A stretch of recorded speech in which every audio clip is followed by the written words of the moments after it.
Today's episode is the latest in bike fitting as described by the mainstream bike fitters of the Philippines. Okay, but before we start with the episode, we're gonna showcase to you a made-to-measure titanium. This made-to-measure titanium, we designed it for Lloyd Almorade. We built it from scratch, starting from his measurement, custom fabrication, and today would showcase how a made-to-measure bike can skip all the frustrations and unlimited upgrades, downgrades, costly trial and errors, and maybe if you're a graduate of collecting brands every year and you get frustrated, maybe just like what Lloyd did, he took the leap of faith and got a custom-made titanium bike. And this is how we start the conversation about this bike fitting story. Here we go. This is our good friend Lloyd, the star of this episode. This is how he was before his cycling CRZ life. Very happy but unhealthy. The first step is to draft your blueprint, specifically designed by you and your physical geometry, and then after that is the custom build. And this is how it all finished. Next project will be Lloyd's custom titanium. That's gorgeous. Scary. Ooh, fancy. So we had this bike made for Lloyd, and today will be his bike fitting to tweak his posture. Lloyd, you look beautiful, my friend. You look beautiful. I like it, especially that aero bar position. Okay. So if you notice, Lloyd, how tall are you? 5'6". 5'6". Can you imagine his 5'6", but his top tube length is just 48, 49. Okay? But even though it's 48 and 49, his head tube is 14. That's why he's not too low anymore. Okay? Okay. Lloyd, can I just see the way you do the Yeah, you look good.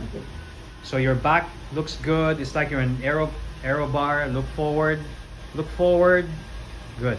I just want to see, okay? Whenever you're in that position, you have to engage your core. Now, you understand, Leo, why we use this to squeeze, right? Because it generates more torque. So for his size, his 5'6" with wide shoulders, his bar is 380, so that he can squeeze more. Use your core. Okay, and then you can also see his back. And then this one is not like this back. When you start seeing riders doing this, it means the bike is too long and this one is trying to compensate because it starts to hurt. A proper bike, it just drops. Like literally effortless. So all his power now is now focused on his hips, just like what you experienced a while ago, okay? So every power now is now on his hips. In fact, on this same position, I'm gonna hold his back, transfer to the drops, it doesn't move, right? Transfer to the hoods, it doesn't move. So then on the downhill high speed, you become very stable. And then from here, go to the aero bar position. This is what the wind sees. Knees together.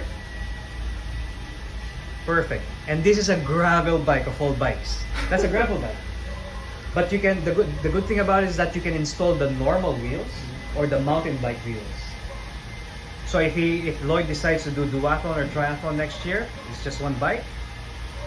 I'm gonna check your side view. You look menacing. No, you do. Okay, I'm a little bit embarrassed because I don't have to change anything. But that's a good idea. That's a confirmation ng coach kasi para But Leo, you can now understand because you felt it a while ago, right? So now this is the importance of biomechanics. Biomechanics amplifies the body. It's just that Lloyd was supposed to get another high-end bike. You know, he would have the same problems again, and we had to convince him, Lloyd, stop the upgrade, right, Tita? Yes. Stop the upgrade. There you go. And Lloyd, listen. After so much deliberation, can you sprint now? Faster, go. See, he doesn't even move. 4, 3, 2, recover. Done. And that's not even without an aero bar. How do you recover? Hold on to the hoods. You look good. You look good. You look good. Dude, you look good. No, that was 2019 when I taught my brother. Sabi ko, sobrang dami na Sa bike Yes. Ah. Ito yung basic. Sabi ko, sobrang dami na. Iba, hindi na makapag-antay. Kasi dati fully book ako, 8 months, gano'n. So sabi ko, kaysa magpunta sa iba, turo ko na lang siya. And then sabi ko, I'm not gonna teach you everything. Sabi ko, it will be unfair for me. Sabi ko, I invested so much time, money, effort. Sabi ko, you have to work on your own. So, pinasok ko siya sa specialized. So yun, yung kanya, pinapractice niya is yung fitting fuel ng specialized. Retool. Yes po, retool, tsaka yung Bikefit. Yes, the body geometry fit. Previously, nag-bike fit na din ako ba yung road bike o retool? Yes po. Okay naman. Retool is okay actually. I used to be one of the first retoolers in the country. Yun nga lang, Oops. Okay, so here's the catch. dumating na sa point na parang minsan parang ayoko na sundin yung computer kasi sa computer it looks good. Pero sa client ko, they're not satisfied with the position. And that's what led me to study pa. Okay. Different protocols. And then, nangyari, it is good. Okay, so here's the next reveal. The point where they always criticize CRZ for not using machines and computers and just by using real road experience and logic and reason. Nangyari lang, I trained in UK, I trained in Australia. Tinuruan talaga nila ako to work without using any motion capture system. Kumbaga, tinuruan nila yung, kinanin nila yung mata ko.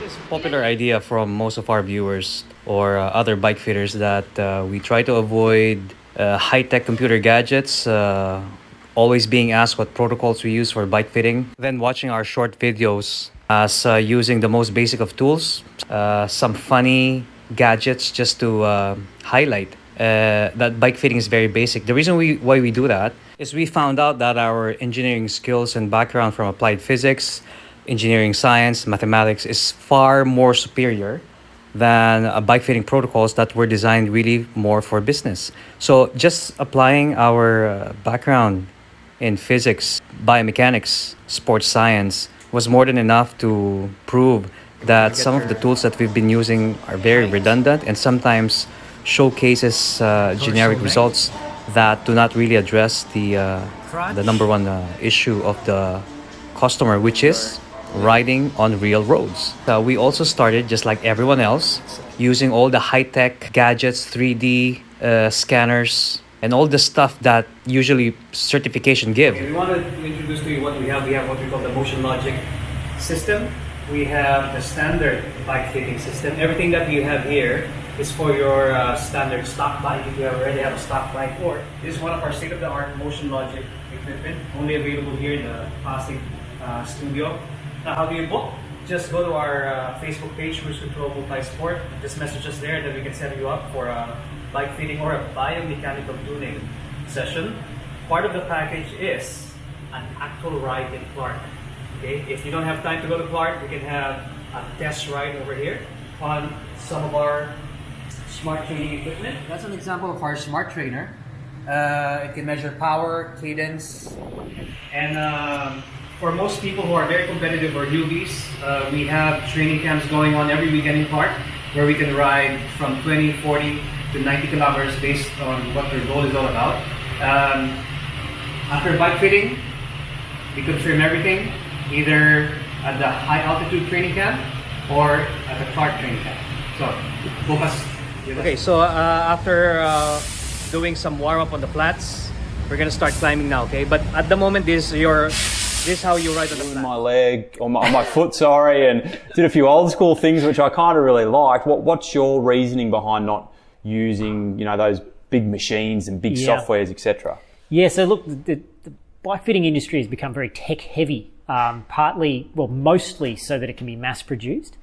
So you need to now, in the business of bike fitting, you need to be able to run a course where you can teach average punters or guys with an interest in this how to run a software program to create a position and sell it for $300. So you need to be able to standardize it, and software is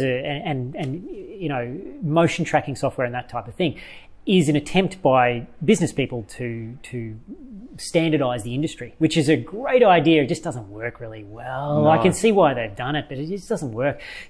Unfortunately, it's one of those industries where you need a person with a lot of experience and a really good eye. I used a little bit of motion tracking software many years ago, and all I did was found that it confirmed what my eyes were seeing, and as a secondary effect, it slowed me down. I would be constantly second guessing, looking back at the screen, looking at the person, looking at the screen, and I found myself just losing track of what I should be looking at, which is the rider. And really, there's nothing that motion tracking software can show you that your eyes can't see if you're looking close enough.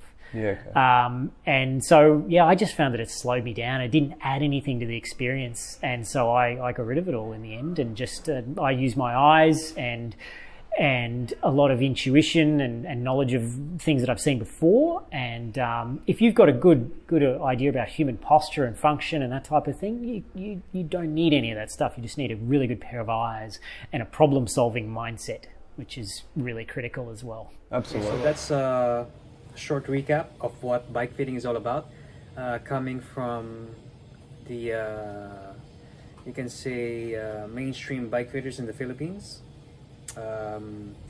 Everyone is evolving. Everyone's intention is to make you better. So I would encourage that you support your bike fitter. If it works for you, it works for you. Everyone try to study bike fitting. Bike fitting is very simple. I just wanted to emphasize in this video that you can be a bike fitter if you wanted to. You don't have to be a cyclist. You don't have to be a rocket scientist. You don't have to have diploma in engineering, physics, sports science, physiology, psychology. Just be willing to learn, and everyone can be a bike fitter in our industry. And we need a lot of bike fitters to make more of our friends become very comfortable. So what I'm trying to point out in this video is that let's not try to make everything too complicated. It's very simple. What we wanted to emphasize is how can we start making cycling more beautiful? Focus more on the riding, less on the metrics. Sometimes you tend to forget that. And this video is really more directed on the newbies. So before you get into that rabbit hole where you can't really dig yourself out, you're gonna be in a spiral circle of upgrading, being fed on the information from the industry. Next thing you know, you think that your improvement is dependent on the next biggest upgrade. So maybe there's a different take on it. These videos are alternative learning information. The channel is for free. Anyone can skip or go to the next better channel, but if you think that it works out, we are more than happy. Remember, we don't have any sponsors. We're doing this for free. Maybe it's just a simple way of giving back how everyone changed us from being mediocre bikers to starting to enjoy cycling. Hopefully you can get to visit us in our sites. If you see us riding around, please feel free to drop by and say hi. Everyone is free to join our rides. Our intention is to make cycling more beautiful for everyone without the complications. See you.